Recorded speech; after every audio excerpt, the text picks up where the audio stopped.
Частка другая. Раздел першы. Апейка багата ездзіў. Ледь не штодня даводзілася выпраўляцца ў тую ці іншую дарогу. Дарог большых было 3. Адна самая кароткая і самая добрая адразу ля райвыканкама глінянымі каляінамі крута лезла ярам угару. Тут апейка заўсёды ішоў побач з таратайкай, іншы раз памагаючы каню. З гары шырока і далёка была відна зямля. Апейка з ахвотаю глядзеў, як ішлі палі, дзе-нідзе перарэзаныя дарогамі, расквечаныя купкамі дрэў. За сіняватай смугою хораша мякка плылі таполі, купкі далёкіх садоў ды стрэх, абрысы ўзлесяў.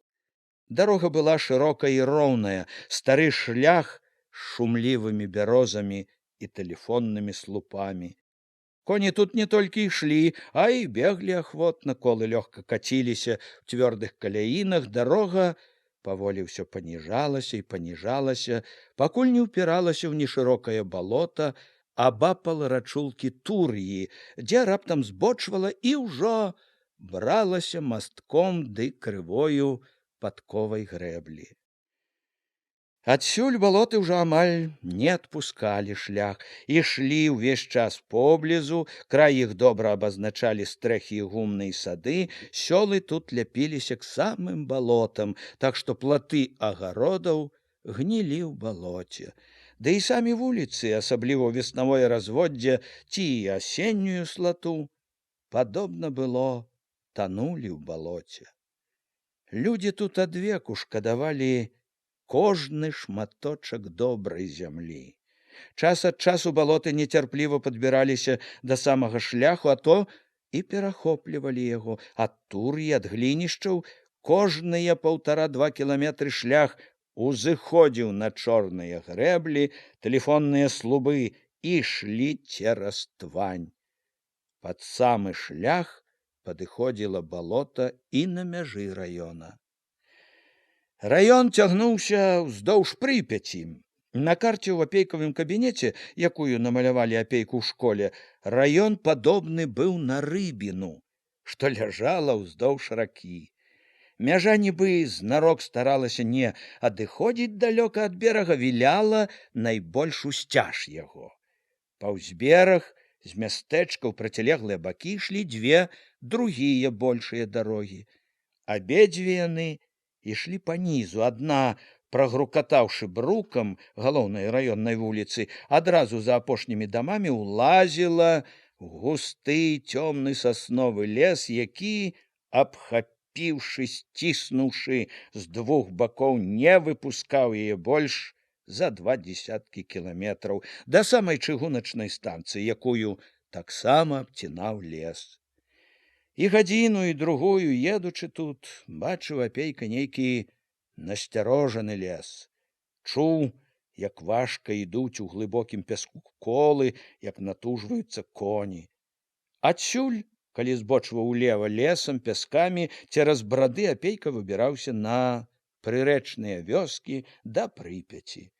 Управа ж дарога выводзіла яго ў новыя лясы, ў балоты, сярод якіх радкі хат з саламянымі ды гонтавымі стрэхамі, агароды, палі былі як астравы ў зялёным моры. Самая знаёмая была апейку тая дарога, што бегла з мястэчка ўніз паўз Прыпяці. Тут было ўсё асабліва вядомае. Кожны ручайчык, кожная лугавіна, кожны радок крывых каравых верб пры дарозе. Ад таго, што бачыў іх часта, а найбольш, мабыць, таму, што апаноўваў які-небудзь клопат, зазвычай нецярплівы, неспакойны, вочы нярэдка быццам і не бачылі ні верб тых, ні лугавін, быццам не было ў іх нічога асаблівага. Але здаралася і такое, найчасцей ціхімі залатымі днямі, калі сэрца раптам станавілася немаведама чаму надзіва кволае, чулае, што і вербы, і грэблі ішлі ўжо насустрач, знікалі як жывыя, як блізкія. Радасць, нейкая святочнасць, квола, нібы павуціна, трымцелі ўсярэдзіне, калі згадваў, як ехаў паз гэтыя самыя вербы цікаўным, палахлівым звярочкам. Першы раз у вялікі свет у Юравічы, калі згадваў дробныя драбніцы, што зачаравалі, урэзаліся ў памяць на ўсё жыццё.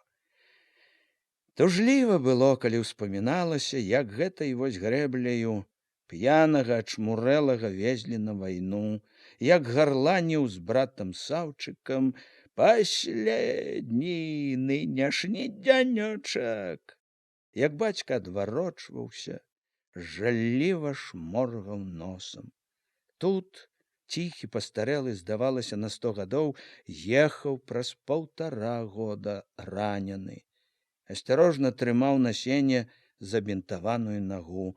Побач у сені ехалі мірна мыліцы, паблісквалі 2 чорнымі цыратовымі падушачкамі. Каля хаты ён знарок весела скокнуў з гэтымі мыліцамі, а матка раптам у голас на ўсё сяло. Увесь дзень то смех, то слёзы. Другі раз везлі раненага ўжо з Белапольскага фронту. Ногі цяпер хадзілі добра, але куля прашыла верх лёгкага і лапатку. Рука вісела як чужая. Дактары раілі малако, чыстае паветра і адпачынак. Чыстага паветра хапала ўдосталь, а малака не было. Адзіную кароўку абадралі і зжэрлі прагавітаю гайнёю паны ўланы. Не было як адпачываць. Дзе ты будзеш сядзець з ломкам, калі ўсе ў полі, на лузе, ў клопаце? Левая рука пачынала жыць быццам нанава, вучылася рабіць за правую. А потым з шынялём у нехалодныя дні, накінутым на пашкі, ездзіў сам на сельсавецкай каняцы у воласць, спярша сакратар, а потым старшыня сельсавета. Всё быццам сышлося к таму, каб кіраваць сельсаветам, і такая-сякая грамата, прывезеная з армейскай службы, і ранняя сталасць, набытая раненнямі ды вандраваннямі ваеннай пары, і нават калецтва. І праца была важная, патрэбная. І не толькі важная, а і небяспечная. Дасюль, калі ехаў тым балотам, дзе чорны зараснік лез з абодвух бакоў на грэбельку, чуў, як халадзее ўсярэдзіне. Трэба ж ледь не аддаў душу за нішто. От тут вылезла пачвара гэта бандзюга, гаркнула: «А ну, злазь!» Ён ад неспадзеўкі аж абамлеў. Прыпыніў коня, заўважыў, яшчэ 2 вылазяць. Гэта іх, мабыць, супакоіла, што паслухаўся стаў. Гэта і памагло яму. Як ён раптам адкуль узялося, здагадаўся, так спрытна і лоўка аперазаў пугай па вачах таго першага. І як тузануў коня, і як коні рвануў, як здагадаўся ўпасці на воз. 3 разы бахнулі, не пацэлілі. Жыць яму, значыцца, доўга выпала. Добра, што і дарога хутка завярнула, схавала яго. Памагла. Але ж як блізка была нябожчыца старая, каб трохі той свет пабачыў бы. Багата што напамінала дарога Апейку. Напамінала, як ветраным кастрычніцкім днём ехаў у Гомель на курсы, як вяртаўся з курсаў летам з жаданым, сумленна заробленым дакументам пра тое, што ён настаўнік, як ездзіў валасны цэнтр на партыйныя ды настаўніцкія нарады. Думкі тут кожны раз вялі сваёй сцежкай. То ў дзядзькаву хату, дзе ён адзін вёў 4 класы, у цёмнае лясное сяло, то ў другое такое ж сяло, дзе ён зноў жа быў у сельсавеце, то к таму ці другому знаёмаму той пары. Успаміны прадаўнія бралі Апейку найчасцей, калі ён ехаў к роднай хаце. Калі ж вяртаўся, яго больш апаноўвала тое, што давялося пабачыць у сваёй хаце ў сяле. Было амаль заўсёды тужліва і неспакойна. Шкада было бацьку і матку, якія станавіліся ўжо зусім старымі. Матка яшчэ завіхалася, калі ён прыязджаў, бо і не чула стомы, а ў бацькі ўсё валілася з рук. Рука дрыжала, калі трымаў лыжку. Слабеў стары не гадамі, а тыднямі. Да трывогі пра бацьку нязменна прыпляталіся супярэчлівыя, блытаныя, з жалем і злосцю думкі пра брата, пра Саўчыка. Тое яснае, шчырае, што калісьці жыло між іх, цяпер не толькі не лагодніла абодвых, а рабіла яшчэ больш нецярплівымі, непрымірымымі. Былі не тое, што чужыя, а горш за чужых. Апейка проста ненавідзеў брата, а брат ненавідзеў яго. Нянавісць гэту ён і вёз з сабой, вяртаючыся. Кляў дурную братаву прагнасць, злую зацятасць, што калечыла, паганіла чалавека, шкадаваў матку, якая разрывалася між абодвух. Бяда з братам вельмі трывожыла апейкава жыццё. Мала пра што думаў ён цяпер з такой тугою нярадасцю. Як-ніяк той, хто лез у дрыгву, быў брат. З тымі 3 дарогамі, якія столькі разоў беглі насустрач апейку, якія ён асабліва ведаў, была яшчэ адна, таксама важная, але не падобная ні на адну з 3. Яна пачыналася каля рачнога маяка на пясчаным беразе Прыпяці і вяла вакругу у гарбаты, то па-сяброўску ветлівы, то дзелавіта строгі мазыр. Працавіты белы чычэрын, мерна лапочучы па вадзе, штодня лез насуперак шырокай прыпяцкай плыні. З мая, калі сыходзіла разводдзе, да позняй восені з аднолькавай ахвотай нёс і на нарады, і на суровыя справаздачы. Зімой па аснежанай рацэ была самая роўная і самая зручная санная дарога. Сані дабягалі да акруговага горада весялей і спарней, як па беразе. Ад усіх 3 галоўных дарог раёна збочвала мноства меншых дарог, дарожак, сцежак. У кожнай дарогі і дарожкі былі свой характар, свой нораў. Мала дзе ў свеце было столькі наравістых, ненадзейных дарог, як на гэтай зямлі. Толькі немногія з іх і нядоўга ціха ішлі полем ці лесам. Большасць, ледзь апейка з'язджаў са шляху ці байчэйшай дарогі, зразу ўлазіла ці ў мокрыя зараснікі, ці ў балотнае куп'ё. Выпаўзала, круцілася поле, млелі на сонцы палоскі звычайна беднай збажыны, нікчэмны колас, худзенькія, хваравітыя сцяблінкі. Поле ўсё свяцілася наскрозь, пясок ды пясок. Ішлі палоскі зацярушанай пылам бульбы, вецер прыносіў салодкі пах грэчкі. За вытаптаным выганам амаль заўсёды пры балоце апейку абступалі хаты новыя, пасівелыя ўжо ад дажджу ды ветру, скрыўленыя, абымшэлыя ад даўнасці, за шыбамі, за платамі сустракалі цікаўныя вочы. Чым далей ад вялікай дарогі, тым радзей бачылі тут чужога чалавека. У кожным сяле былі ў апейкі цяпер знаёмыя, прыяцелі. Калі не спяшаўся вельмі, нават кіруючыся далей, ён спыняў каня, завітваў хату. Да выпіўкі ён быў, усе ўжо ведалі, невялікі ахвотнік, ведалі, што калі галодны быў, не таіўся, не аднекваўся для прыліку і не грэбаваў беднай якой грыбной ці шчаўлявай поліўкай.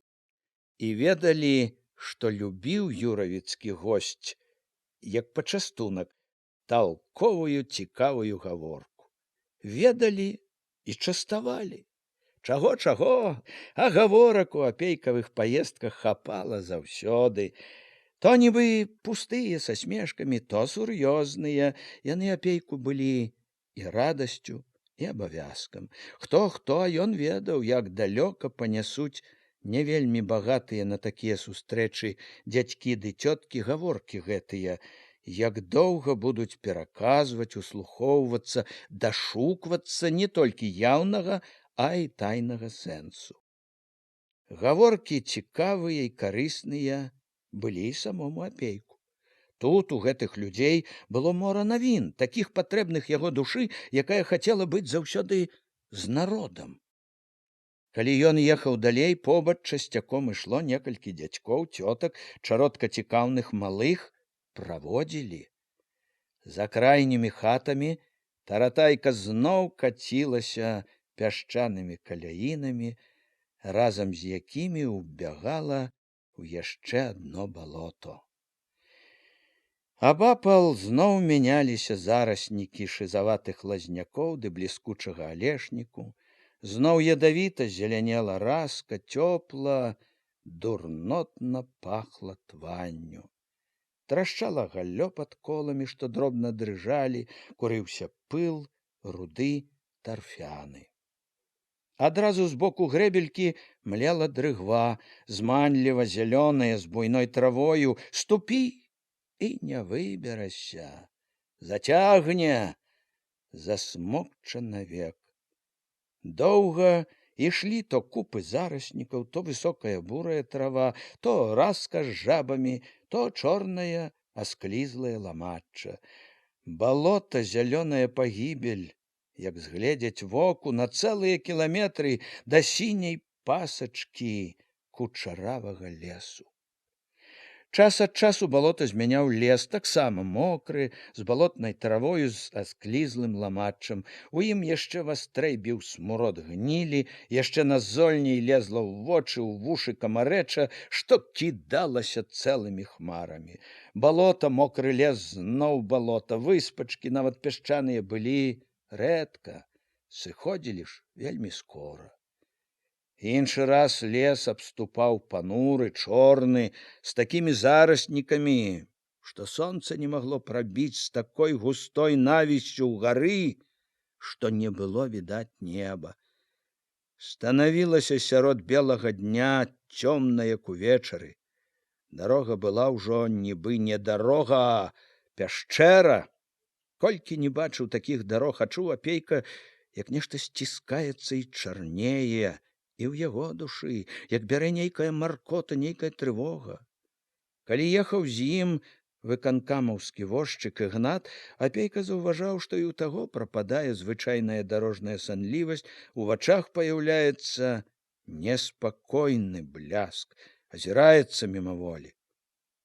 Мала дзе даводзілася бачыць Апейку такія агромністыя алешыны, бярозы, асіны, часам дубы, што ціснулі бедную дарогу, прымушалі яе віляць і туды, і сюды, то там, то тут. Каляіны прападалі ў лужынах, і вада ў іх была таксама чорная, як дзёгаць. І гадзіну, і другую ішлі, ціснулі з абодвух бакоў магутныя камлі, чорна звісалі галіны, здавалася, ніколі не будзе ўжо ні поля, ні сонца. Але нарэшце наперадзе між дрэў выблісквала нешта вясёлае, а неўзабаве сляпілі вочы вольны прастор, радаснае неба, воблакі. Ва ўсім раёне не было цяпер сяла ці нават хутарка, у які хоць бы некалькі разоў не наведваўся Апейка. Яшчэ ў першыя паездкі свае па раёне Апейка заўважыў, што людзі ў розных месцах жылі неаднолькава, што тыя, хто жыў падалей ад ракі між балот ды лясоў, багата чым розніліся ад яго знаёмых змалку землякоў, жыхароў пясчанай надпрыпяцкай вёсачкі. Розніліся некаторымі звычаямі, розніліся гаворкаю, раптам прыкмеціў, што ў блізкіх, можна сказаць, суседніх сёлах па-рознаму вымаўлялі адны і тыя ж словы, быццам гаварылі на розных мовах. Дзіўна было чуць, як дзядзькі ці хлопцы аднаго сяла пацяшаюцца з гаворкі тых, што жылі за тым жа балотам з другога боку яго. Пацяшаліся, хоць у саміх гаворка была дзіўная, хоць тыя з другога боку таксама падсмейваліся з іх. Апейка, дабіраючыся да разгадкі такога дзіва, меркаваў, што гэта была, мабуць, памяць далёкай даўніны, калі вёсачкі на сваіх выспах між багнішч жылі яшчэ больш асобна. Дзе-нідзе сярод палешукоў трапляліся палякі і яўрэі. Палякі, прыкмеціў Апейка, трымаліся купкамі каля мястэчкаў за сценку, яўрэі ж, акрамя тых, што аселі ў мястэчку, жылі па адным, па два, ледзь не ў кожным большым сяле блізка ад дарогі. Палякі корпаліся ў зямлі. Яўрэі таксама нярэдка аралі і малацілі, але большасць кармілася розным рамяством, найчасцей кавальствам ды шытвом. Там-сям спрабавалі гандляваць, любілі зямлю гэтую і цыганы. Не дзіва было Апейку бачыць ці калёсы буданы на грэблях, ці шумлівыя табары на выганах. Не раз самога якая-небудзь прычэплівая смуглявая маладзіца хапала на дарозе за руку, дабівалася расказаць, што чакае яго. І палякі, і яўрэі, і цыганы былі тут свае людзі. Палякі часта радніліся з тутэйшымі, яўрэі мірна курылі на прызбах разам з палешукамі. Амаль у кожным сяле знаходзілася хата, якая давала цыганам цяпло і прытулак на ўсю доўгую зіму. Яны былі ўсе, і цыганы, і палякі, і яўрэі, як ручаінкі, што ўліваліся ў вялікую раку, што самі станавіліся той жа ракою. Раён быў, як вычытаў Апейка в адной краязнаўчай кніжцы, даволі аднародны. Апейка чытаў кніжку ўжо тады, як нямала прыгледзеўся да раёна, і ў словах пра аднароднасць пачуў быццам іронію. Яму здалося, нішто не было больш далёкай ад ісціны, як гэта аднароднасць.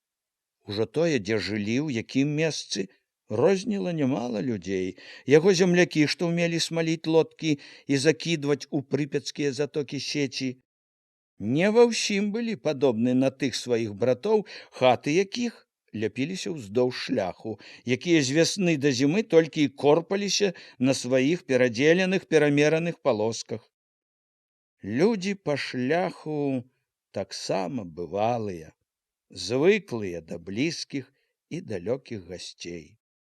Не дзіва тут сустрэць граматнага чалавека.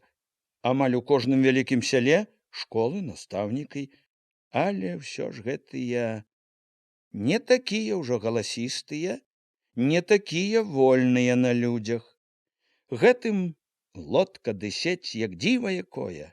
Гэтыя не вераць у раптоўную ўдачу, калі за адзін дзень пабагацець можна.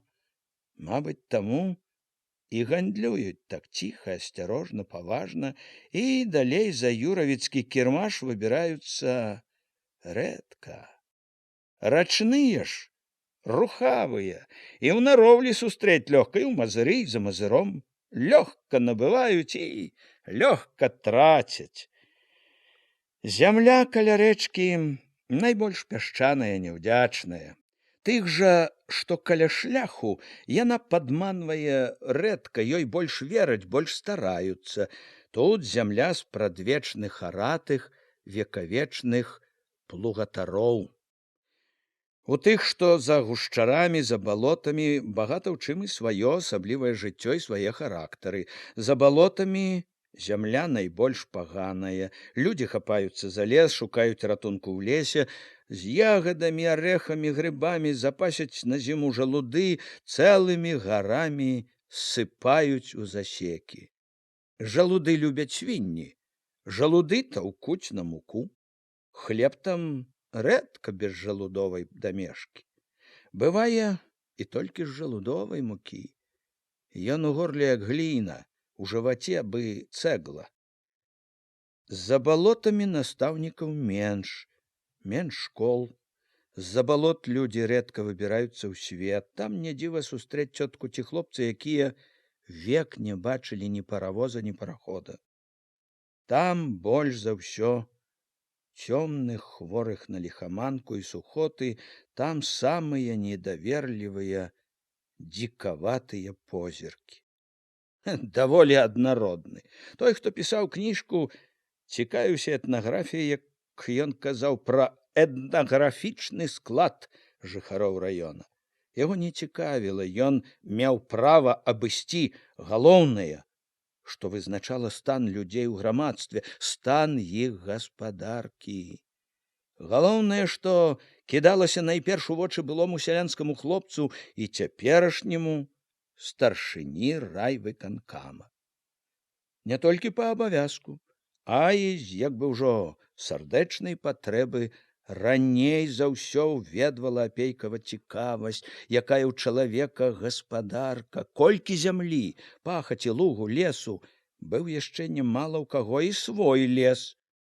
Колькі едакоў сям'і, колькі працаздольных, колькі коней ці быкоў, якое цягло, колькі каров, авечак, свіней. Неабыякавая, нефармальная чалавечая цікаўнасць яго старалася дазнацца не толькі тое, колькі зямлі і лугу, але якіх, і хто тыя едакі ў сям'і, што не робяць, і які той конь, тая карова, якая карысць з іх. Всякія ж зямля і коні бываюць. Ведаў ён не з падручнікаў якіх, а таму, што папахадзіў па гэтых усякіх землях і паездзіў, папарабіў на ўсякіх конях. І яшчэ не забываў ніколі, ці не служыць хто з хлопцаў у чырвонай арміі, дзе, кім. Не забываў не толькі таму, што ведаў, як багата значыў той хлопец у гаспадарцы, а і таму, што помніў, паважаў армейскую службу. Хацеў, каб усе помнілі, армія, то армія, хлопец не на гулях, а на дзяржаўнай службе служыць народу. Значыць, пашана і яму, і яго бацькам ды братам, пашана і ўвага. Бачыў апейка, што і заможныя беднякі не ўсе былі на адзін капыл. Былі сярод заможных багацей кулакі, п'яўкі, што толькі і жылі з чужой крыві, з чужога поту. А былі і такія заможнікі, дзе дастатак увесь набываўся тым, што сям'я ўся, з падрослых працавітых дзяўчат ды хлопцаў, якімі правіць суровы бязлітасны камандзір бацька. Бацька-манарх, бацька-катаржнік, камандзір катаржнай каманды. Былі такія заможнікі, у якіх адно лічылася зямлі больш, як у іншых. Але як зямля тая жаўцела жоўценькім пясочкам, то заможнікі такія праўдзіва нагадвалі голых каралёў. Былі і такі, у якіх за чорнымі, пакрыўленымі сценамі, за сляпымі акенцамі, заткнутымі анучамі, таіліся багацце і хцівасць, пра якія б век не падумаў. Поўная кулацкая дзяржава пад абдзёртай старчай страхою. А другога гатовы былі залічыць у кулакі толькі таму, што ў таго хата відная на ўсё сяло. Выпнуўся, паставіў сім на зайздрасць, лезе ўсім в вочы сваім хорамам, а ў тым хораме век галодныя дзеці, багацце ўсё. Не блізнятамі былі, бачыў апейка, і тыя, каго аб'ядноўвалі адным імем бедната. За тым агульным, добра знаёмым абліччам галечай нішчымніцы, якой яднала ўсіх, бачыў апейка рознасць лёсаў і прычын. Бедныя ад беднасці зямлі, што ты высціснеш з таго пясочку ці балота? Ад недахвату цягла, паспрабуй, разгарніся без каня. Ад таго, што хворыя кармільцы, ад таго, што няшчасці невядома за які грэх сыплюцца, ад таго, што ратоў поўна ў хаце. Всё дай ды дай, а падмогі ніякай. Былі бедныя, што век у працы ў клопаце, і бедныя, што чухаліся і то з лянотаю. Былі век цвярозыя і век п'яныя. Былі такія, што апейка загадзя мог бы паручыцца, ў калгасе апорай будуць. Калгасная гаспадарка на такіх будзе трымацца. Былі і такія, апейка гэта таксама добра бачыў, што не парадуецца калгас прыдбаўшы, труцень, прыхлябацель, беднасцю сваёй пахваляцца будзе, як білетам на бясплатную паездку ў рай. Што праўда, тое праўда, былі ў балотнай ды лясной старане у якой апейку выпала рабіць з людзьмі ціхія, рахманы, акурат такія, якімі Палешукоў паказвалі свету старыя спачувальныя кнігі. Але былі зусім іншыя, якія невядома чаму не ўварваліся ў тыя кнігі, не рахманыя, крыклівыя, задзірлівыя нават. Былі баязліўцы, што дрыжалі перад усім, і зухі, якія не страшыліся ні чорта, ні бога. Была жахлівая цемра і дзікасць, але ж колькі сустракаў, глушэчы сваёй апейка такіх цётак ды дзядкоў, што хоць не ведалі, як распісацца, і ўвесь век корпаліся на сваёй богам забытай выспе, а былі проста мудрацы. Хоць, здавалася б, павінен быў прывыкнуць, сустракаў такіх ні аднаго. Ледзь не ў кожным сяле спаткаць можна было такога, кожны раз захапляўся яснасцю, глыбінёй разваг, шырынёй думання незнаных нідзе, акрамя свайго сяла, філосафаў. Не мог не здзіўляцца, як можна было мець такі ясны, багаты розум пры векавечнай да знямогі працы, пры векавой дзікасці. Ён любіў балотных мудрацоў. У апейкі была проста неадольная слабасць пагаманіць з такімі, падчапіць, выклікаць на спрэчку, ушчаць дыскусію. У кожнага мудраца былі свае меркаванні, свае развагі, свае сумненні. Колькі тут можна было пачуць цікавага і павучальнага яму, які сам нямала пабачыў на свеце. У адным, можа, большасць людзей, з якімі даводзілася сустракацца, былі падобныя адзін да аднаго у тым, як адносіліся да ўсяго, што казалі ім. Нават апейка, свой чалавек, чуў нязменна. У землякоў яго не лішне даверлівасці. Не, яны слухалі апейку. Падобны да іх, ён умеў гаварыць з імі, ведаў, як падысці, яго слухалі ахвотна, нават вельмі ахвотна, ківалі, згаджаліся, але амаль што кожны, слухаючы, ківаючы, чуў апейка, не забываў ніколі прытым прасейваць усё пра сваё вельмі тонкае, пільнае сіта. У кожным сяле, ды амаль што ў кожнай хаце, у гэтым людзі ў сёлах былі перакананы яшчэ больш за апейку, жылі чым-небудзь выдатныя людзі. У адной славіўся на ўсё сяло пчаляр, які так навастрыўся ў пчалярскай справе сваёй, што нават гаварыць з пчоламі ўмее. У другой дзівосны грыбнік, які дабаў да ўсіх грыбных тайн і век нясе грыбоў утрая больш за другіх. У трэцяй слава ззяе над паляўнічым. Не тое, што лісіц, ваўкоў ды рысяў перабіў не злічыць, у качак пападае са стрэльбы, заплюшчыўшы вочы. Гэты ведае такія сакрэты рыбацтва, пра якія іншым і не снілася. Той такі выдумшчык, што як збрэша, жываты папарвяце. А той так спявае, што за сэрца возьме. Той казачнік, той балалаечнік, той скакун, а колькі майстроў касіць, капіць стагі, складваць, жаць, малаціць, веяць, пячы хлеб, варыць патраўку, калоць свіней, рэзаць цялят, праць, ткаць, бяліць палатно, пілаваць дровы, плесці лапці. Багата дзе ёсць чалавеку паказаць свой спрыт, свой талент. Тысячамі самых розных, блытаных, іншы раз, здавалася б, нечаканых вузлоў вязала нястомнае жыццё чалавечыя дачыненні.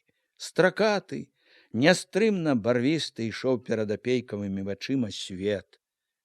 Свет складаных, неахвочых да схем з рознымі, часам супярэчлівымі якасцямі, імкненнямі, пачуццямі людзей, жывых людзей.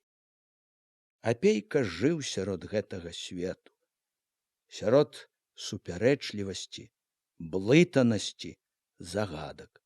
Ён не ўмеў і не мог змяніць гэты свет на больш зручны, выдуманы. Яму не давалі гэтага ні месца яго ў жыцці, ні характар яго. Штодня, штохвіліны неабыякавым сэрцам чуў ён жывую бяду, жывыя надзеі. Яму долей самой трэба было адказваць жывым, раіць жывым, развязваць бясконцыя вузельчыкі і вузлы. І, трэба сказаць, ён не наракаў. Ён нават давольны быў. З такім багаццем цікава жыць. Жывучы з такімі, разумееш, што ты патрэбны ім, патрэбны справе. Разумееш, што недарэмна хлеб ясі працоўны. У характары Апейкі былі дзве рысы, розныя, несуладныя. Нейкая чуласць, схільнасць да элегічных адчуванняў і разам цвярозасць, практычнасць. Чуласць, элегічнасць яго былі, мусіць, ад прыроды. Пэўна, яны і былі калісьці прычынай таму, што Апейка з усіх жыццёвых доляў выбраў сабе долю настаўніка, ды яшчэ настаўніка літаратуры. Выраслы ля лесу, ля рэчкі, ён усё жыццё быў неабыякавы да лесу, да рэчак, да ціхага і вялікага жыцця прыроды.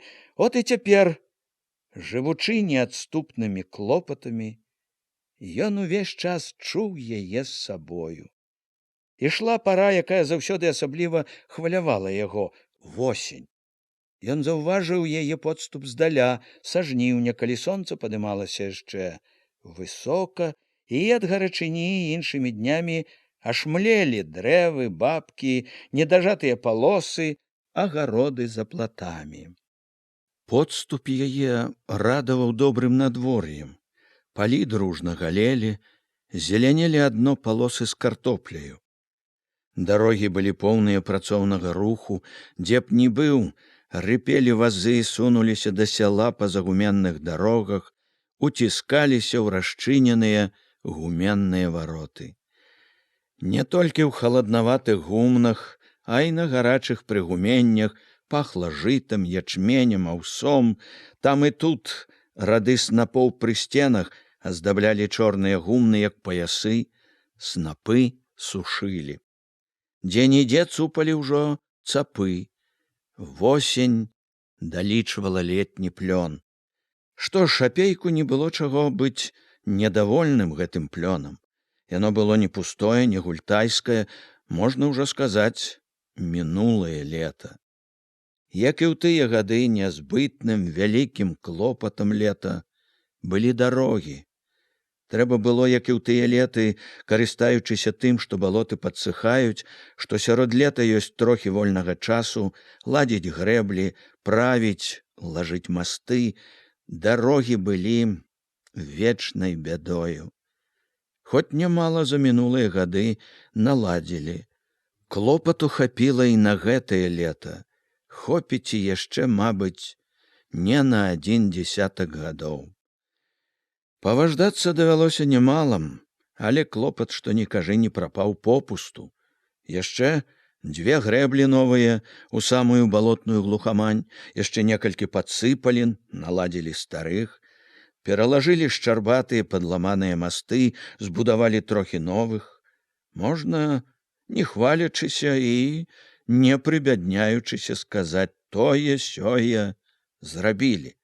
Вядома, да ладу яшчэ далёка, дарогі яшчэ багата дзе рэжуць без нажа, але всё ж тое-сёе зрабілі.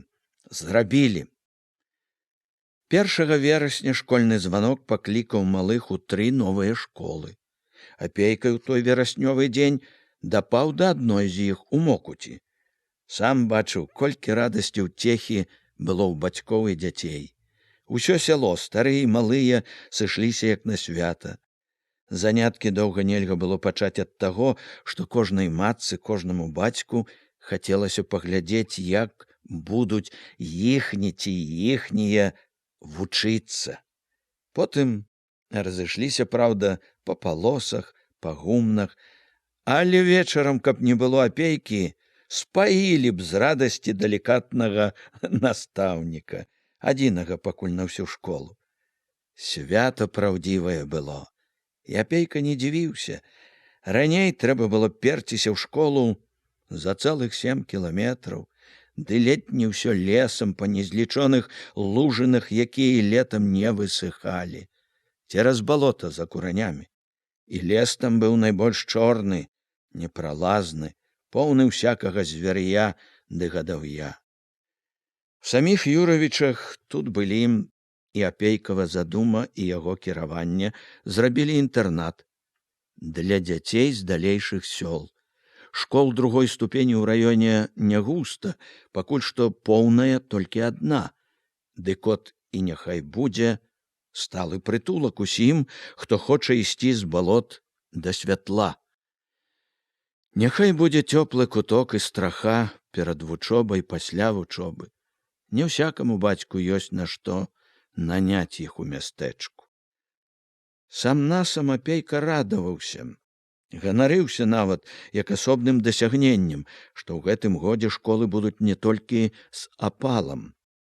Дрывамі удалося забяспечыць школы непагана, дзецям не давядзецца мерзнуць у халодных класах. У гэтым годзе ва ўсіх школах будуць для дзяцей гарачыя снеданні, хлеб і чай з цукрам. Ва ўсіх школах цяпер ёсць тытаны ці бачкі гатаваць чай. Ёсць хлеб і ёсць цукар. Гэта ўжо нешта ад будучыні. Гэта ўжо, можна сказаць, з'ява сацыялізма. Цяпер, калі восень відна не па нейкіх асобных прыкметах, а ўладарыць усюды, беспадзельна можна ўжо скінуць з душы трывогу пра ўраджай. І налілося ўсё, і выспела, і прыбралі з поля. За ўсе зернавыя можна быць спакойным і за жыта, і за ячмень, і за авёс. Тое леташняе лета было няўдалае. Зернавыя ўрадзілі слаба, што вымакла з вясны, а што пагарэла. І людзям было мала, і перад дзяржавай у даўгу засталіся. Не выканалі нарыхтовак. Была цяжкая восень. У трывозе аб людзях, з усякімі непрыемнасцямі зверху за нявыкананы план, і яшчэ больш цяжкая зіма і вясна. Людзі ў некаторых сёлах дамешвалі ў муку жолуд, пяклі з жалудовага цеста. Ні адной сям'і, некалькім сёлам гразіўся голад. Трэба было памагаць, з багацейшых сёл ратаваць колькі змогі. Памагалі і выратавалі. Узялі з гэтых багацейшых сёл, выціснулі з кулакоў. Тым-сім дзякаваць ёй падсабіла акруга. Пасля ўсяго асабліва неспакойныя былі і вясна, і лета, таму і асаблівая радасць, што не падвялі. Ураджай сёлета непаганы, калі раўняць нават з тым, што збіралі ў добрыя гады. Жыццё павінна выправіцца. Цяпер неспакой толькі пра картоплю, каб з ёй добра было ўсё. Восень пакуль, не прыдумаеш лепшай, золата не восень. Дні, як адзін, сонечныя, лагодныя, неяк надзіва чыстыя. Всё навокал у ласкавай, дзівоснай яснасці. Всё агорнута млявым велічным спакоем. Белаватае неба, далёкія і блізкія лясы, трава пры дарогах. Усім гэтым небам і зямлёю прырода нібы кажа: я папрацавала немала, нашчаравалася за вясну ды лета, і от хачу пакволіцца ў спакоі. Яна, можа, і мае права на спакой, а людзям не да яго, не да спачыну. Людзі поўныя клопату, адвечнага асенняга імкнення, і таксама повен клопату Апейка. Толькі ў клопаце яго не адна сям'я, не адна гаспадарка, тысячы сем'яў, дзесяткі вёсак і вёсачак, раён. Цупаюць цапы ў тысячах гумнаў. За палямі, за барамі і зараснікамі, за абшарамі балотных чаратоў і асакі цупаюць у дзённай яснасці і ў чорныя з першым подыхам холаду ночы пры святле лятучых мышаў. Звіняць і ўдзень і ўночы яшчэ нечастыя калгасныя малатарні. Удзень танчэй, як бы празрысцей, уночы басавіцей. Гул іх яшчэ не ўсюды звычны, і таму вяселіць асабліва. Ён як нейкая новая і вельмі звонкая мелодыя ў даўняй песні восені. Людзі начамі пры святле ліхтароў і на сваіх гумнах і каля малатарань выглядаюць толькі незвычайнымі. На стрэхі, на сцірты, на поле ліхтары кідаюць вялізныя цені. Ад ценяў гэтых людскія рукі з бичамі цапоў, з віламі, нібы рукі асілкаў. Самі людзі выдаюцца асілкамі. Можа быць, яны ёсць асілкі. З ночы ў ноч да світання цупаюць цапы, гамоняць малатарні, людзі робяць, не шкадуючы сілы да знямогі. Цяпер самае галоўнае — хлеб. Хлеба трэба ім, трэба гарадам, трэба арміі. У хлебе жыццё народа і магутнасць краіны, якія будуюць пяцігодку. Хлеб гэты, якога раён дасць небагата, толькі некалькі кропель у хлебным моры краіны, але і яны не лішнія. Краіна жыве нялёгка, не раскошна, кожная кропля на ўліку. Першымі ў акрузе былі чырвоныя абозы, з іх, з Юравіцкага раёна. Адзін абоз павёў Калінкавічы на станцыю новы сакратар райкама Башлыкоў. З другім у няблізкую дарогу ў Хвойнікі выправіўся Апейка. Апейка вёз абоз сёл, якія былі бліжэй да Хвойнікаў. Збіраліся на шляху.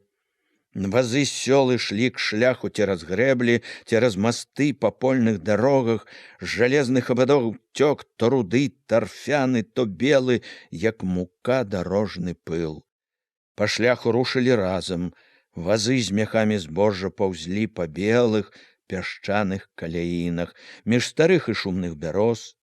Праз сёлы і міма сёл, міма хат, наводдаль ветракоў, што паважна круцілі крыламі. Ехалі пад вясёлыя маршы і полечкі куранёўскага гарманіста Алёшы, пад песні возчыкаў, між якіх асабліва стараўся Міканор. Калі ж гарманіст і ахрыплыя возчыкі сціхалі, пад доўгі задуменны гоман тэлефонных правадоў. Толькі сцяг на пярэднім возе увесь час весела, агніста хадзіў пад лагодным, цёплым ветрам. З полечкамі ды кадрылямі прагрымелі коламі па бруку галоўнай вуліцы мястэчка, паўз балота выбраліся ў строгі сасоннік далёкай станцыі, абпыленыя, прытомленыя, з прытомленымі коньмі, але гаманлівыя, галасістыя. Пра гэтыя абозы пісалі потым газеты. Гэта была падзея не толькі для раёна, але і для акругі, і, можна сказаць, для рэспублікі. Башлыкоў чуў сябе тады героем. Абозы гэтыя як бы прагрымелі аб тым, які кіраўнік, якога палёту прыехаў у раён. І трэба сказаць, што для абозаў гэтых ён нямала пастараўся. Так што пачатковы гэты яго трыумф быў зусім заслужаны. Але, як і здаралася не раз мінулымі гадамі, пачаўшы першымі, набыўшы шумную славу рэспубліканскага маштабу, всю гэту славу неўзабаве ж страцілі, ганебна адсталі. Незважаючы на ўсе старанні сакратара райкама, на яго вялікае шкадаванне. Апейка, вядома, таксама шкадаваў, што нарыхтоўкі зацягваюцца, але ён перажываў спакайней, быў і характарам больш стрыманы, і аб славе не так бедаваў, і, галоўнае, браў тое, што здарылася, як пакуль няўхільную бяду. Яна не першы раз абыходзілася з ім так. Всё ж бяда гэта і яго тачыла. Дарогі рэзалі, прымушалі траціць попусту столькі часу і сілы. Каб мог палічыць хто-небудзь, колькі патрачана іх за ўсе гады, колькі паламана адных калёс, ператомлена коней. Ва ўсім раёне ні адной вярсты чыгункі, ні адной станцыі. Палавіна вёсак кіруе на станцыю в адзін суседні раён, другая ў другі. І як не выгадвай, і в адзін і ў другі бок менш як па 30-40, а каму-нікаму і па 50 кіламетраў не выходзіць. Тут як ні старайся, хоць абозы будуць рыпець не толькі ўдзень, а і ноччу да ранку. Всё адно не ўправішся добра, все роўна раён спозніцца. Такія дні Апейка нецярпліва думаў пра той блізкі і далёкі час, калі па іх лясных ды польных дарогах запыляць аўтамашыны. Это была яму адна з самых дарагіх мар.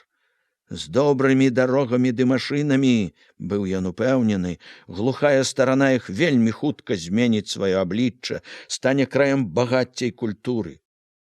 Машыны, лічыў ён, борзда разгоняць застаялую дзікую цішыню, радасна панясуць у знябытыя вёскі шчырыя і шчодрыя дарункі гарадоў. Пакуль жа, ужо не першы год, ён недовольна паглядваў на раку. Усцяж раёна больш за паўдзесятка прыстаней. Чаму б не арганізаваць хоць бы вывазку паставак па рацэ на баржах? Ужо не раз гаварыў, дабіваўся в акрузе, ў Мазыры, адтуль пісалі, званілі ў Мінску, Кіеў ва ўпраўленне параходства. Нічога не дабіліся. Не было барж і буксіраў. Не ўправіліся вывезці і палавіны збожжа. Падаспела бульба. Все рынуліся на поле капаць картоплю. Абапал усіх дарог, на ўсіх палосах даўно ўжо не зялёных, рудых, зеляніна бульбоўніку пасохла, парудзела даўно заклапочаныя постаці і старыя, і малыя. Все, хто можа рабіць, падкопваюць, выбіраюць картоплю, зносяць у кучкі ці ў кашы на вазах. Над полем, над дарогаю з дня ў дзень пяшчотная сонечнасць. Дні пагодныя, як на заказ, чыстыя, вельмі ціхія. Галасы як бы звіняць, але ціха. Усюды плавае бабіна лета. Бабіным летам абчапляны рудыя кусты бульбоўніку, трава пры дарозе, чапляецца яно за ногі, за крылы таратайкі. У конскай грыве таксама бабіна лета, і спакойная мудрая журлівасць над усім, і пахне дымам. Там і тут на полі белыя дымы, паляць сухое бацвінне. Пякуць бульбу, радасць малым, і грэюцца старэйшыя. Зямля ўжо не летняя, стынуць рукі, днём яшчэ цёпла, а ночы волкія, важкія, і ранкамі на бульбоўніку на траве белыя махры інею. Паўзуць і паўзуць полем вазы з лазовымі кашамі, вазы з кашамі на полі, на дарогах, на прыгуменнях. Пры гумнах ледь не ў кожным двары ладзяць капцы, картоплю ўкрываюць ад зімніх халадоў. Вялікія, доўгія, як аборы, капцы ссыпаюць пры калгасных дварах. Доўгія капцы гэтыя яшчэ ў навіну, як і самі калгасныя аборы. Ідуць вазы з кашамі к вялікім раённым дарогам, па шляхах з бярозамі і вербамі, з тэлефоннымі слупамі. Палавіна вазоў в адзін раён, палавіна ў другі. На станцыях зноў людна і тлумна. Сыходзяцца, ціснуцца дзесяткі, сотні вазоў.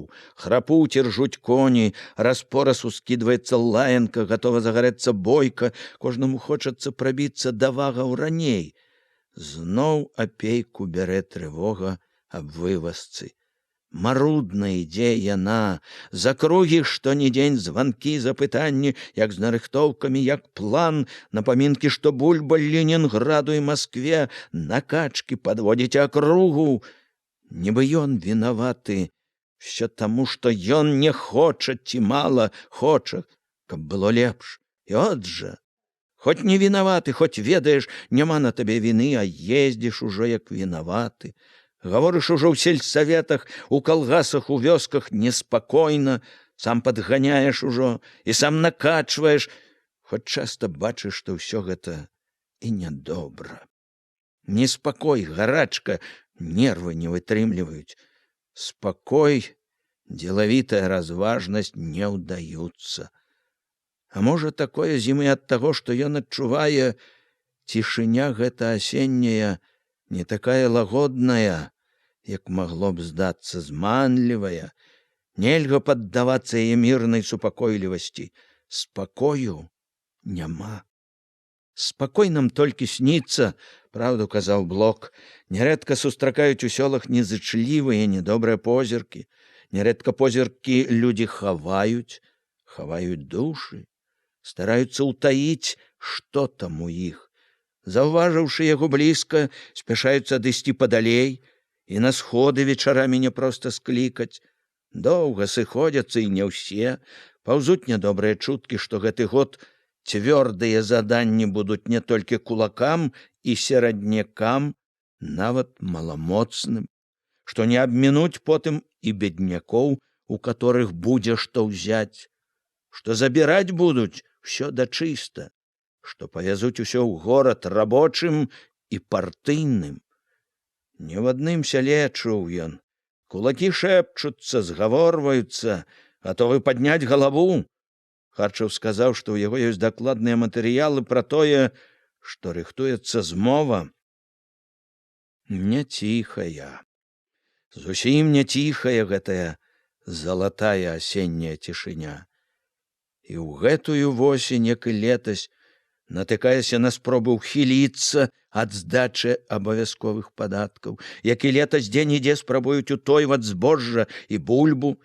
Адгаворка ўсюды адна: падаткі не пад сілу, здаваць няма чаго, ні ўгаворы, ні пагрозы часта не памагаюць. Наводзіцца арганізоўваць актывістаў. З іх помаччу знайшлі не адзін тайнік, схованку збожжа і бульбы, знайшлі, рэквізавалі. На саміх тых, хто хацеў ухіліцца ад падаткаў, ашукаць, аформілі некалькі спраў, перадалі ў суд. 5 найбольш злосных пасадзілі нават. Можа, таму так востра чуеш прыроду, што бачыш, колькі яшчэ сярод людзей ёсць нялюдскага. Работа старшыні райвыканкама не для беленькіх рук. З дня ў дзень прыходзіцца лезці ў гразь, браць яе сваімі рукамі, ачышчаць зямлю ад гразі. Это толькі збоку здаецца, што работа яго лёгкая. Таратайка са скураным сядзеннем, возчык Ігнат, свой кабінет у раённай сталіцы, прэзідыумы за сталом з чырвоным сукном, слава і ўлада. Работа старшыні райвыканкама — гэта работа таго будаўніка грэблі, які першы ідзе і ў ваду, і ў твань, першы сячэ зараснік, вядзе дарогу і па полі, і цераз балота. Работа байца і маленькага аддзялённага камандзіра, які з сакратаром райкама без адгаворак, галавою сваёй і сэрцам адказвае за ўсё, што дзеецца ў раёне у такі складаны час. І радасць, і неспакой вечны ў сэрцы, і ў дзень, і ўвечары, і начамі, і ў сёлах, і ў мястэчку, і ў дарозе. Адтаго ён і так часта ў дарозе па сёлах. Няма ніколі спакою. Радасць увесь час клопатам, радасць, вясёлы імпэтны гуд калгасных малатарань прыглушыў мернае цупанне цапоў ужо не ў адным і не ў 2 сёлах. У кожным сельсавеце між цеснага бязладдзя мізэрных палосак шырокія, прасторныя абшары калгасных уладанняў. Яны шырэй сталі за год. Касыя рады аратых адзін пры адным ступаюць калгаснымі палямі. Баразна пры баразне пакідаюць за сабой вільготную свежасць пахкай зямлі, рыхтуюць да новага калгаснага засеву. Не толькі аратыя з коньмі, нястомныя трактары, пыхкаючы сінім дымам, гаманліва па-маладому порстка рушаць, як новыя працаўнікі, пачынальнікі новых, знаных пакуль толькі ў марах часоў. За гумнамі, за крайнімі агародамі Пры дарогах растуць нязвыкла розныя двары з доўгімі аборамі і свірнамі. Іх складваюць са старых свірнаў і гумнаў, для іх прывозяць з лесу смалістыя сосны. Хораша тады пахне свежай смалою на калгасных дварах. Калгасаў пакуль небагата. 9 калгасаў у раёне, як астраўкі сярод даўняга балота. Але бяда не толькі ў тым, што іх мала лікам, большая бяда, што амаль у кожным мала народу і што яшчэ горш мала парадку. Ладу мала. Мала калгасных будынкаў, жывёла найбольш па ўсім сяле па розных хлявах. Будаўніцтва ідзе слаба, тэхнікі вельмі мала, і людзі не заўсёды старанна працуюць. Без вялікай ахвоты, як бы аглядваючыся назад. Свядомасці не хапае. І агітацыя не заўсёды даходзіць. Невядома, як зацікавіць, запаліць іх. Багата што яшчэ невядома. І чым далей, чым шырэй разгортваецца калгаснае, тым больш гэтых загадак. Але галоўнае, як дабіцца, каб людзі стараліся, каб рабілі ад усёй душы, каб любілі і зямлю, і коней агульных, як любяць сваё адзінае. Багата клопату і неспакою было ў апейкі. Але над усім, і дробным, і нядробным, было адчуванне блізкіх, вялікіх падзей. Подых гэтых вялікіх падзей чуўся ўсё мацней і шырэй па меры таго, як сыходзіла восень, набліжалася зіма. Другая частка апейкавага жыцця была ў мястэчку. Тут нязменна канчаліся ўсе яго вандраванні па раёне. Тут быў на тым баку, што бліжэй да Хвойніку, да Прыпяці, яго дом. Палавіна дома, у якую ён усяліўся па праву старшыні райвыканкама, тут была жонка Вера, былі малыя, сын яго большы, Володя, і шчабятуха Ніначка. Вяртаючыся пад поўнач ці пад досвітак, ён падыходзіў да чорнага акна, ля якога ён, здавалася, знадворку чуў цеплыню іх пасцеляў, цеплыню іх сну. Прытульваўся, прыслухоўваючыся да цішыні там. Ціха, радасна стукаў. Ён чуў асцярожны шорхат, што адразу адзываўся на яго стук. Вера прачыналася так хутка, нібы і не спала. Момант бачыў ці ўгадваў цьмяны абрыс яе твару, што прыпадаў да шыбы, нецярпліва пералазіў каля сцяны плот, скакаў на двор, чуў з ганка, як яна адчыняе хатнія дзверы, як у потімку ідзе праз сенцы, стукае засаўкаю. Цяпло любага чалавека, цяпло роднага дома. Як чуў апейка іх пасля холаду, беспрытульнасці дарог, пасля чужых канап і ўслонаў, пасля навалачы турбот. Вера тулілася да яго, вся поўная маўклівай пяшчоты, ды і ён, казаць праўду, чуў сябе так, нібы і не было ў іх тых 8 гадоў, 8 гадоў пад адной столлю. У пакоі заўсёды напагатове чакала лямпа, у потімку Вера шамацела запалкамі. Да таго часу, калі апейка звыкла намацваў кручок і вешаў паліто, лагоднае жаўтлявае святло ўжо адводзіла цемру. Ціхая пяшчотная цеплыня бруілася ў сэрцы. Калі апейка на пальчыках ступаў у непрычыненыя дзверы, станавіўся пры ложках. Ніначка ляжала на матчыным. Кожны раз, калі ён глядзеў на яе, вейкі яе пачыналі чула дрыжаць. Нярэдка яна прачыналася, момант санліва, няцямна пазірала абы куды. Тады бацька шаптаў што-небудзь супакойлівае, і яна паслухмяна заплюшчвалася. Сын спаў на бацькавым ложку, каля другой сцяны, найчасцей носам у падушку, так што апейку звычайна былі відны толькі кволая шыя ды неспакойны віхорчык на макаўцы. Спачатку восені ён прыязджаў штодня і ў вялікай трывозе. Дачка гарэла ад шкарлятыны. Баяўся за дачку, баяўся за сына, ложак якога тады перастаўлялі ў сталовую. Цяпер бяда была ўжо ззаду. Дачка выдужала, і, на шчасце, Володьку хвароба абмінула. Трывога ныла хіба трохі, як успамін пра нядаўняе, як няжжыта і яшчэ дамешка да радасці, ад якой радасць, можа, толькі чулася вастрэй. Адышоўшы ад дзяцей, ён сядаў за стол, аглядваўся, быццам хочучы без слоў даведацца, як тут жылі, што рабілі. Володява торбачка з лемантаром і сшыткам на канапе, падрыхтаваная пад матчыным прыглядам назаўтра да школы. Сын пачаў працоўнае жыццё, з восені стаў вучыцца. Апейка яшчэ не зусім прывык да гэтай перамены. Калі думае пра Володю, разам з радасцю паяўляецца часта і шкадаванне. Нялёгка малому. Вунь там ля парога канькі, сын катаўся.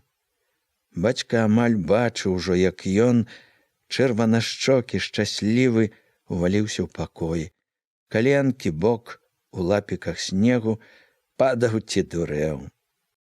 Ніначчыны лялькі на гнутым крэсле, шматкі тканіны, спавівала, люляла ляльку перад тым, можа, як сама пайшла спаць.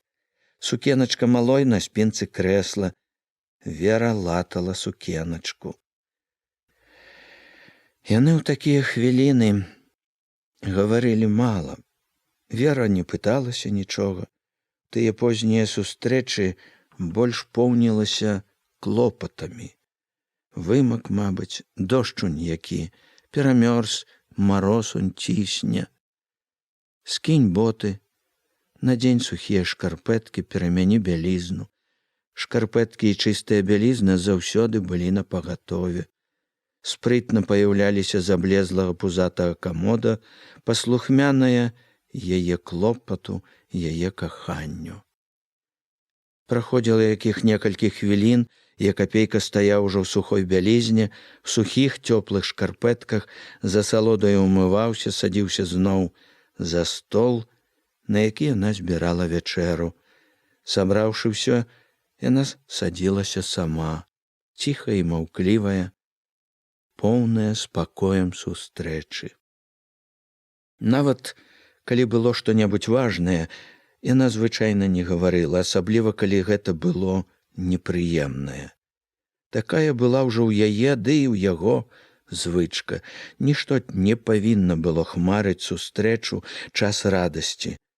Всяму свая пара. Прыйдзе пара і клопату. Цяпер здарожанаму чалавеку трэба адпачыць, пажыць бясхмарнай радасцю сустрэчы. І радасць жыла, з ёю ён за поўнач на досвітку клаўся спаць, з ёю стомлены, нязвыкла спакойны, чуючы жонку малых, засынаў. Плывец, што даплыў нарэшце да свайго берага. Калі ён уставаў раніцай, яе ўжо не было. Не было і Ніначкі, і Володзі. Володя быў з ёю ў школе, Ніначка ў дзіцячым садзе.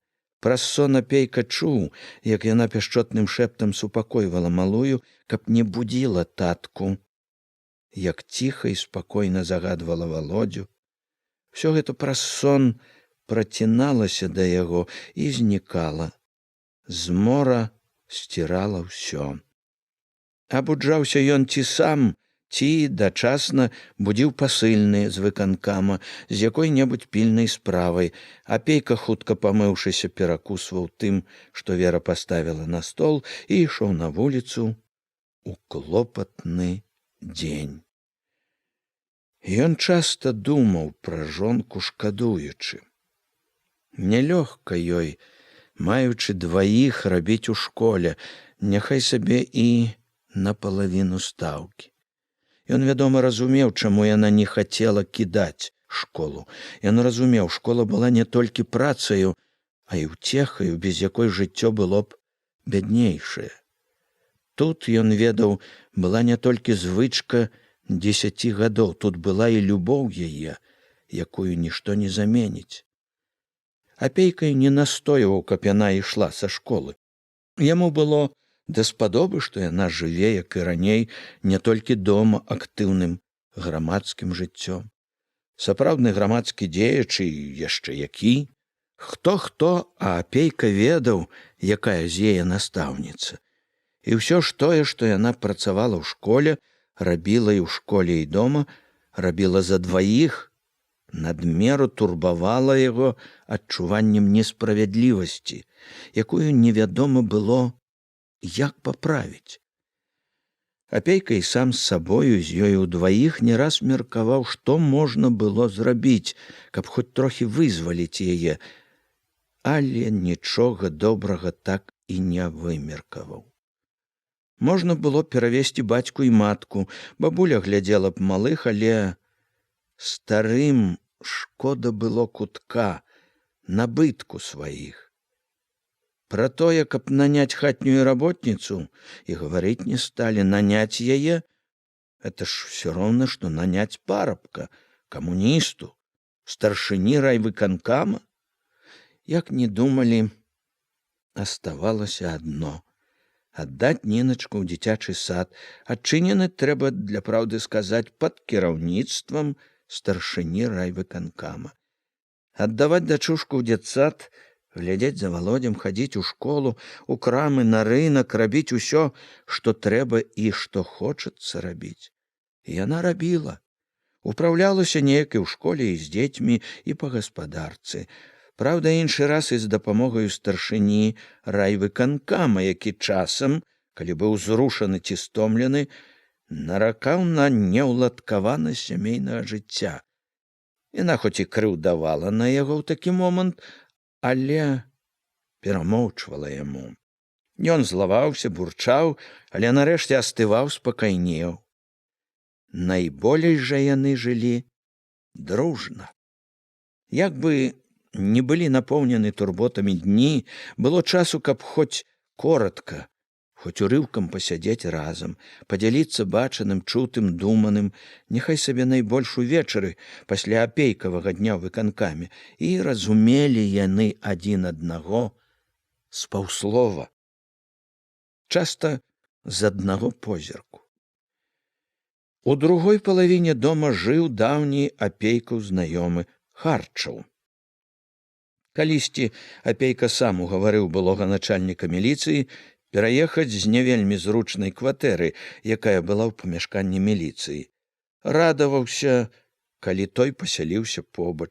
Цэлымі гадзінамі, бывала, увечары ці выхаднымі днямі сядзелі адзін у аднаго ў гасцях або на апейкавым ці харчавым ганку. Часам спрачаліся і разыходзіліся найбольш кожны са сваёй цвёрдай думкай, але гэта не шкодзіла нібы жыць мірна нават у добрым сяброўскім ладзе. Толькі ж з часам, асабліва пасля таго, як Харчаў вярнуўся з Масквы, з курсаў, лад сяброўскі парушыўся. І цяпер здараецца пасядзець, пагаварыць, сустрэўшыся на двары, але сядзяць і гавораць ужо, можна сказаць, не як сябры, а як знаёмыя, якім даводзіцца быць на адным двары. Праўду кажучы, цяпер абодва, гамонячы, нячаста і сядаюць, больш стаяць. Гаворкі цяпер не такія доўгія. Не, гэты нялад не ад таго, што Харчаў зазнаўся пасля курсаў, пасля новага прызначэння. Прычыны тут іншыя. Думкі розныя, розныя погляды. Розныя, як сам жа Харчаў сказаў, прынцыпы. Розныя і цвёрдыя ў кожнага, і ў Харчава, і ў апейкі.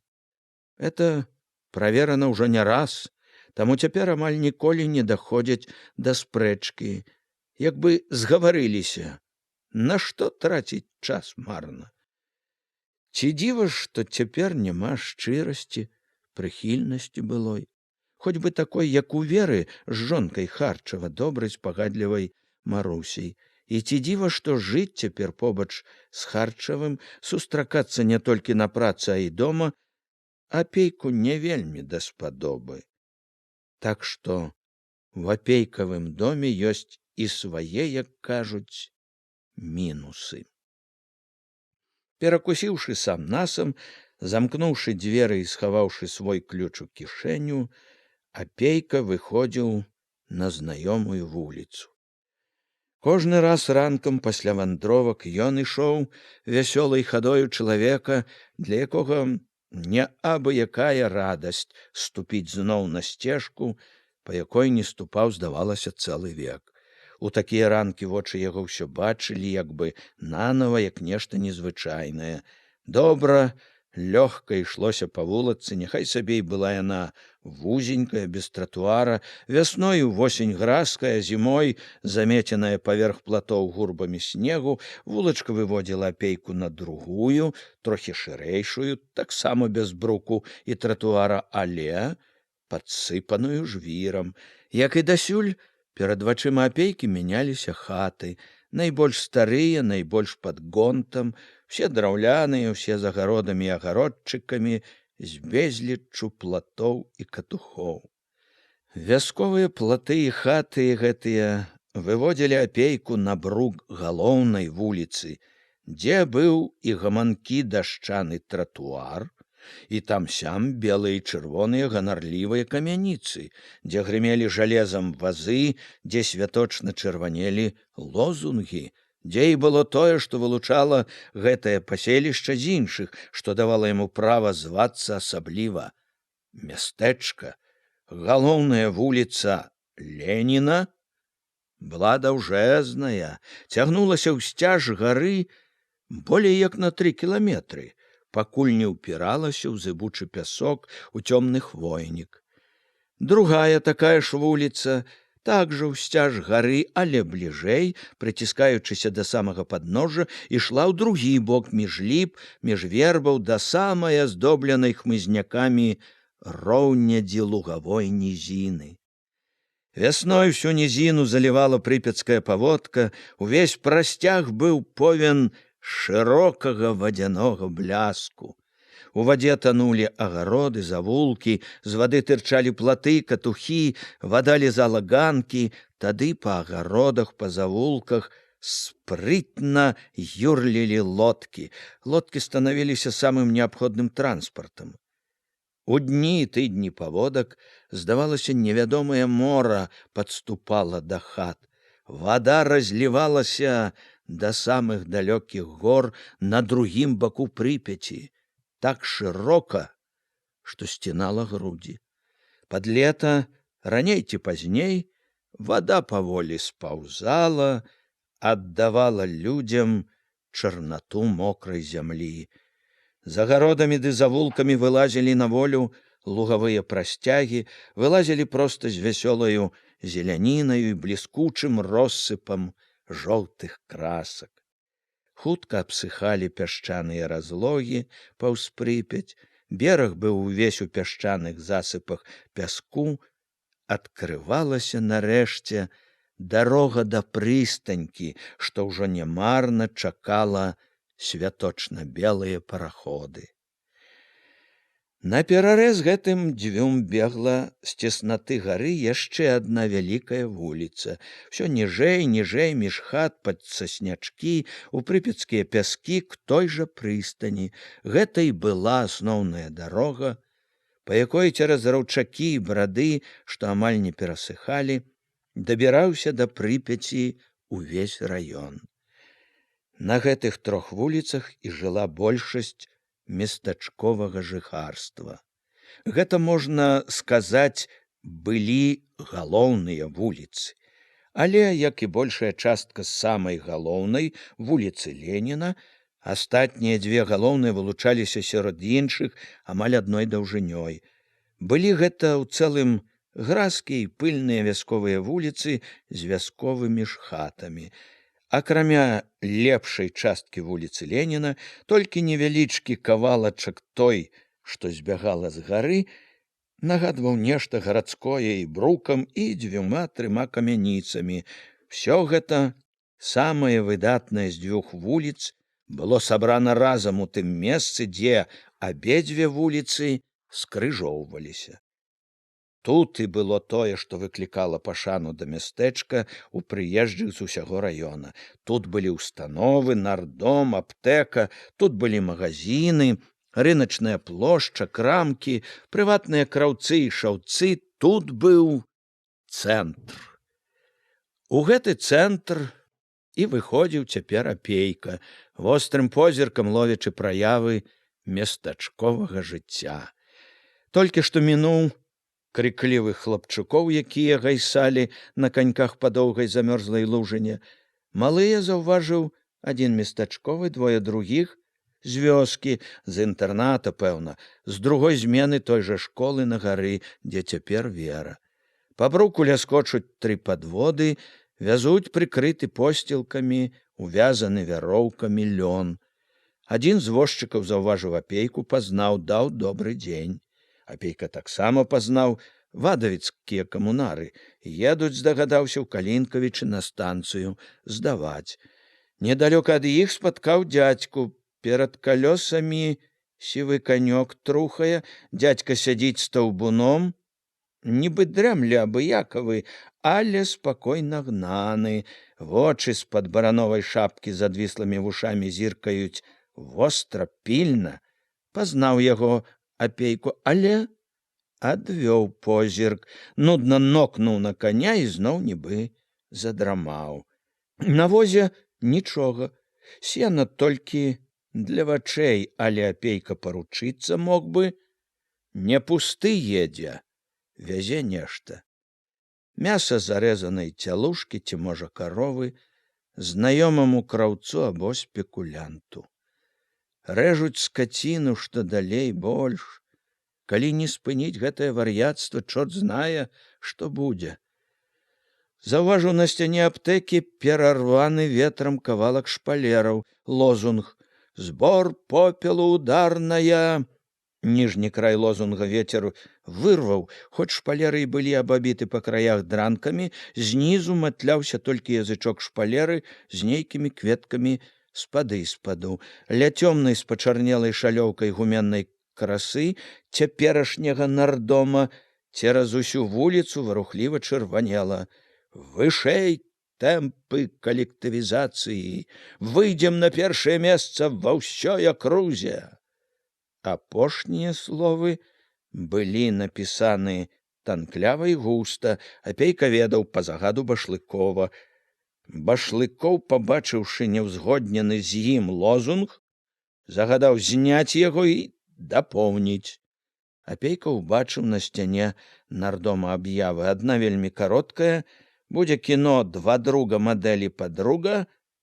Перад другой ён стаў, уважліва прачытаў.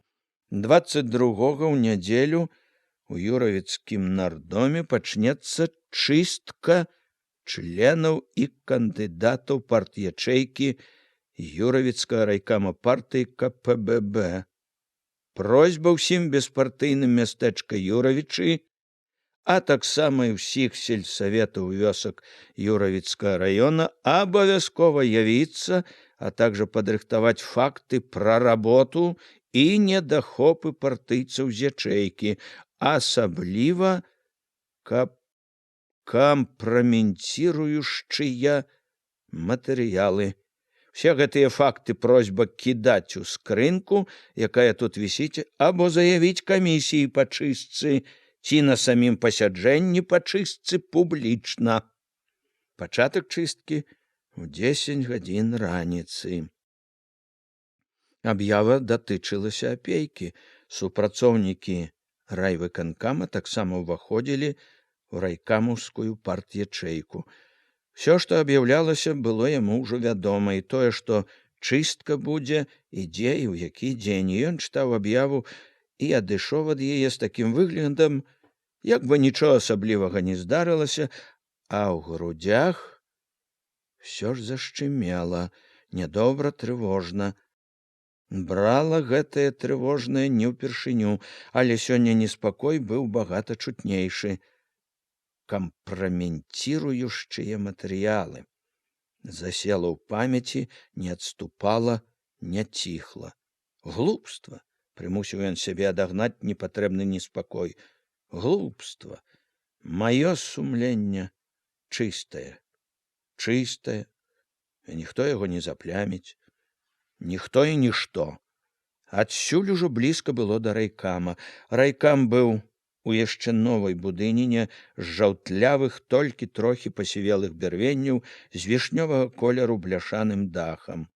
Сама па сабе будыніна была падобна на дзесяткі іншых, вылучала яе забывательская рада іншых хіба толькі шыльда «Юравіцкі райкам КПББ». Зробленая нядаўна ў Мазыры, важная, багатая, серабром па чорным, адзіная на ўсё мястэчка сапраўдная шыльда. Акрамя яе вылучаў райкамаўскую хату яшчэ хіба радок белых чашачак на сцяне з тэлефоннымі правадамі. Апейку пашанцавала. Башлыкоў быў акурат у райкаме. Апейка павітаўся з русявым хлопцам у гімнасцёрцы, памочнікам сакратара, папытаўся, больш для прыліку, што новага, пайшоў кабінет Башлыкова. Башлыкоў быў не адзін, перад ім на крэсле у свіце з пугай у руцэ сядзеў Чарнаштан, старшыня глінішчынскага калгаса. Сам Башлыкоў стаяў насупраць за сталом, стройны, прыгожы, у строгай сіняй гімнасцёрцы і сініх штанах. Звыкла трымаючы адну руку ў кішэню, ён весела адказаў апейку на прывітанне, моцна і энергічна паціснуў руку, зноў павёў бліскучымі, прыязнымі вачыма на Чарнаштана.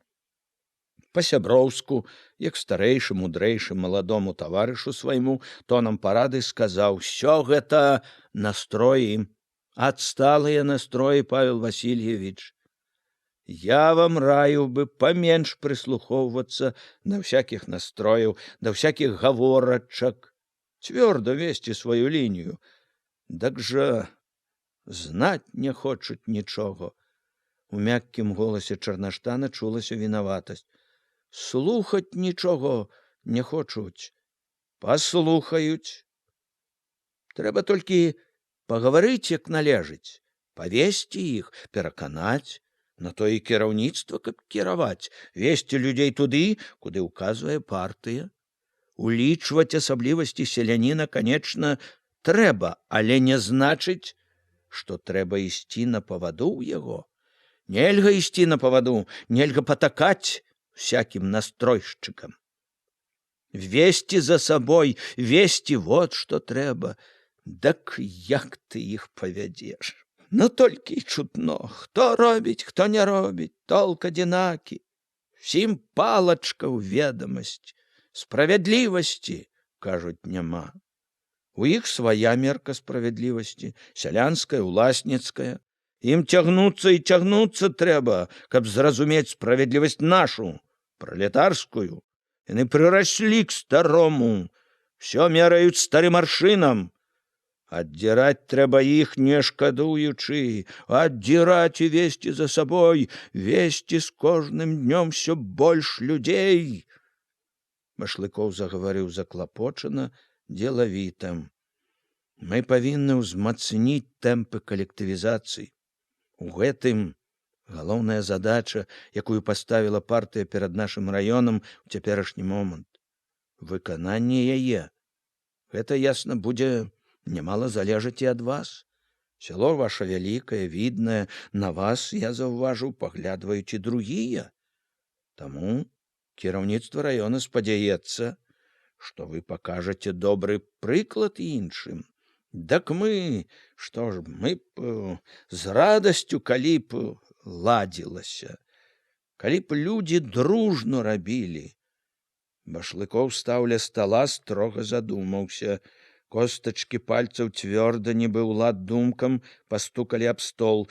У вас там па ўсім відаць кулачьё ваду муціць. Карыстаючыся вашай і нашай слепатой і бяспечнасцю, робіць сваю работу. В гэтым, канечна, і соль усяго таго, што класава чуждыя настроі у вас так развіліся. Сяло ў вас заможнае, контррэвалюцыйнага душку хапае, и, вядома, контррэвалюцыйнай прапаганды. А мы развесілі вушы, ударыліся ў спячку, забываем, што вораг не спіць, робіць сваю справу, пакуль мы спім. Трэба будзе спецыяльна прыгледзецца да вашага сяла. Рады будзем, прыязджайце, паглядзіце, а то так і глядзяць, чтоб зноў назад. Назад дарогі, Павел Васильевич, не будзе. Трэба глядзець у глыбіню, у корань. Дарогі назад няма, так і скажыце ўсім. Партыя аглядвацца не будзе. Бальшавікі не прывыклі оглядываться. Мы идем к суцельной коллективизации, так решила партия. Коллективы, будучыня сялян, ни одного, ни 10, усіх. И в нашем районе, як и во всей краине. Все, рано ці поздно будут колгасниками все. К гэтаму все ідзе. И тыя, хто сягоння яшчэ в аднаасобніках, таксама будуць у калгасах. Все за выключением кулаков. Такая линия наша. Так и скажите людям. Скажу, так мы будем чакать вас. Башлыков, даючы знак, што гаворка скончана, выйшаў за стола. Трэба глядзець наперад, Павел Васильевич. Деловито дадаў, так и быть, у ближайший час подъеду. Сам погляджу, разбяруся. Только вот справлюся з неадкладнымі справамі. Ну, ён падаў руку па-сяброўску, дужа паціснуў Чарнаштанаву. Калі Чарнаштан пратупаў ботамі к дзвярам, Башлыков і Апейка праз шыбу глядзелі, як ён падбіраў сена, адвязваў коня, як нетаропка, задуменна выкіроўваў на вуліцу. Да. Башлыков прайшоўся, стройны, па-юначы пруткі ў хадзе. Пастаяў, рашуча крутнуў ручку тэлефона, загадаў, каб далі алешнікі, пазвалі Гайлісам. Вітаю, таварыш Гайліс. Башлыков гаворыць. Дятла няма? Рэдка бывае ён у вас. Не апраўдвай. Башлыков строга хмурыў чорныя бровы, глядзеў кудысьці ў кут вострым позіркам. Ён помаўчаў, як бы даваў Гайлісу час зразумець, што зараз пачне галоўнае. Што там у вас робіцца? Растлумачыць трэба? Я пра глінішчы пытаю. Творыцца чорт знае, што пад бокам, а вы спіце і сны спакойныя бачыце. Спіце, не бачыце, што робіць пад носам у вас кулач'ё, не бачыце? Ці занялі апартуністычную пазіцыю, што яшчэ горш? Калі не выправіце, будем гаварыць сур'ёзна, на бюро. Перадай гэта дятлу. Да пабачэння. Ён важка палажыў трубку, мелькам зірнуў на Апейку. Думаеш, дарэмна прыгразіўся? Бачу па вачах. Дарэмна так строга з Чарнаштанам? Ён глядзеў проста ў вочы Апейку. Абстаноўка патрабуе. Не такая абстаноўка, каб цырымоніцца. На сілу трэба сіла і упэўненасць і строгасць. Няхай бачаць і чуюць, кіраўнік ёсць кіраўнік. Апейка зразумеў, гэта не так тлумачэнне сваіх паводзін, як павучанне яму, далікатнаму, меккацеламу. Хацеў запярэчыць, але Башлыков сказаў: думаю, глінішчамі трэба заняцца Харчаву. Харчаў няхай зоймецца. Толькі бяда там, відаць, не ў адной агітацыі кулакоў. Трэба, по-мойму, нешта рабіць у самім калгасе. Мы, по-мойму, мала лічымся з псіхалогіяй людзей. Трэба неяк заахвочваць людзей. Чарнаштан это правильно казаў. Заахвочваць. Ох, гэта псіхалогія. Жыць яна не дае табе. Мяняць трэба яе, гэту тваю псіхалогію. Апейка адчуў, што спрачацца безнадзейна. Перамаўчаў. Башлыков зірнуў, дзелавіта патрабавальна. Ну, дакладвай, хваліся. Калі ёсць чым. Апейка сказаў, дзе быў апошнімі днямі, дзе правёў сходы, колькі чалавек уступіла ў калгасы. Машлыкоў дастаў блакнот, перапытваючы, запісаў, стаў расказваць, дзе сам быў. Учора заязджаў на тваю радзіму. Перад сходам зайшоў да старых тваіх. Дай, думаю, пагляджу, як жывуць бацькі нашага старшыні. Так што пазнаёміўся. Спадабаліся і маці, і бацька. Карась хваліў бацьку. Майстар першай маркі ў полі і на рацэ і часнейшай душы. Першы стары ў калгасе, сказаў. Так што хорошае было знаёмства, хорошыя старыкі.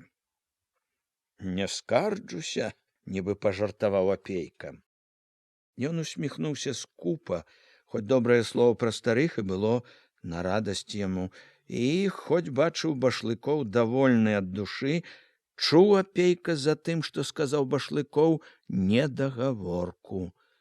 Прачуваў, што той скажа яшчэ штосьці, не такое прыемнае. З чулай насцярогаю чакаў. Ён не памыліўся. Праз які момант усмешка з твару Башлыкова сышла, губы строга сабраліся, глядзеў проста ў вочы шчыра, нявесела. А брат? Ну і брат! Спачуваючы, пакруціў галавою. Гэта сваяк?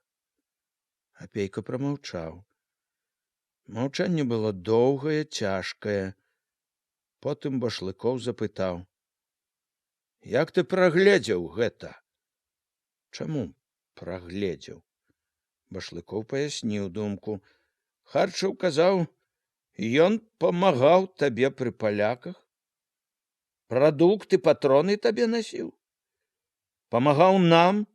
Бедняком быў? Быў. Перарадзіўся?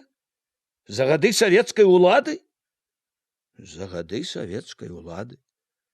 Апейка не таіў, што гаворка гэта для яго непрыемная. Ён не любіў гаварыць пра брата не толькі таму, што гэта была не такая ўжо вясёлая тэма для гаворкі, а найбольш таму, што яму пры гэтым выходзіла як бы апраўдвацца, выгароджваць сябе, рабіць тое, чаго Апейка вельмі не любіў. На шчасце, даказваць гэта амаль ніколі не даводзілася, усе ў раёне ведалі і яго радню, і яго брата. Башлыкову хутка пасля таго, як той прыехаў сюды, Апейка пры народзе казаў ужо ўсё пра брата, не падкрэсліваючы іх няладу і не апраўдваючыся, проста для таго, каб Башлыкову было ўсё вядома. Ужо тады Апейка зразумеў, што Башлыкоў з анкеты ці з нечых слоў ведае ўсё, як мае быць. І цяперашні напамінак пра брата, і тое, што ён гаварыў з Харчавым, і думка пра тое, што ён, можа, знарок заехаў туды, даведацца самому, праверыць, адазваліся ў душы прыкрасцю. Перад самаю чысткаю якраз звязала ўсё пачутае в адно развага. Было ўсё. І патроны насіў, і ў бедняках быў, цвёрда, са злосцю сказаў Апейка. Башлыкоў, здаецца, зразумеў гэту злосць, паспачуваў. Да, я не хацеў бы мець такога брата.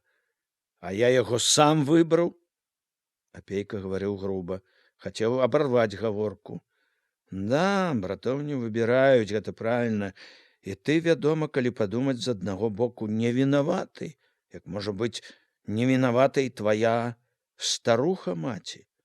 І ўсё-такі чорт яго ведае, жыццё ёсць жыццё, ёсць у другі бок у тваёй гісторыі з братам. Кампраменціруе гэта цябе, не ў маіх вачах. Я гавару не пра сябе, а ў народа. Не раскажаш пра ўсё кожнаму. Народ ёсць народ, і не ўсякі зразумее па-чалавечы. Іншы падумае так, пляма ёсць пляма. Сам ты яе набыў, ці табе прыклеілі яе другія. Розніца, вядома, вялікая, але ідзі ты растлумач кожнаму. Я разумею тваё становішча. Нашто ты мне гэта гаворыш? Сказаў Апейка абурана. Проста так, Башлыкоў не зніякавеў, толькі трохі здзівіўся. Так, к слову прыйшлося. Дакот, калі к слову, я не лічу сябе вінаватым за яго ніколькі. Я табе гаварыў не пра віну тваю. Я гаварю пра іншае, ты не зразумеў нічога. Шкада. Башлыкоў і тут адчуваў сябе вышэй, мудрэй, і Апейку зноў запякло абурэнне, але Башлыкоў загаварыў пра іншае. Адстаём мы з калектывізацыяй. Чаму адстаём?